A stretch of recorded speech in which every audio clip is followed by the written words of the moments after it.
Une seule envie, rentrer chez soi. La maison ne les y attend sans doute pas, détruite depuis leur exil, mais la terre les attend sous les décombres. Nous attendons avec impatience de retourner aujourd'hui là où se trouvaient nos maisons. Par la grâce de Dieu, il n'y en a plus, mais nous reviendrons et nous reconstruirons nos maisons. Dans les ruines qui les accueillent, la mesure de ce qu'ils ont perdu reste enfouie, mais un certain apaisement arrive à s'en extirper. Je me réjouis de la trêve et de la paix, dit-elle, même si je suis une mère d'un fils et d'une fille tués. Je les pleure profondément. Mais la trêve apporte aussi de la joie. Une trêve qui a été mise en place graduellement, comme en témoignent ces explosions aperçues ce matin. Mais dès la nuit, certains soldats se sont débarrassés des gilets pare-balles, le temps d'accrocher le drapeau de l'État hébreu. Sur ces images fournies par l'armée israélienne, on peut voir ces soldats qui se redéploient conformément au nouveau tracé des zones de contrôle.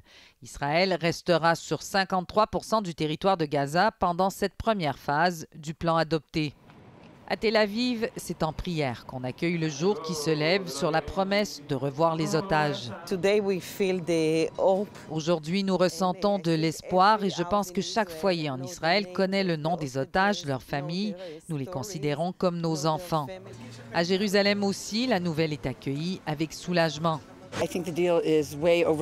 Je pense que cet accord aurait dû être conclu depuis longtemps. Nous aurions pu sauver tant de gens et ce gouvernement a laissé tant de gens mourir à Gaza. Mais pour beaucoup, le retour attendu des otages israéliens est cher payé.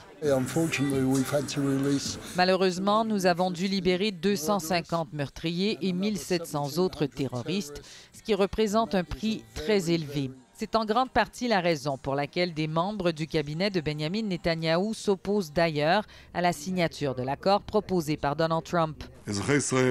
Citoyen d'Israël, il y a 2 ans, la fête de Simchat Torah s'est transformée en jour de deuil national.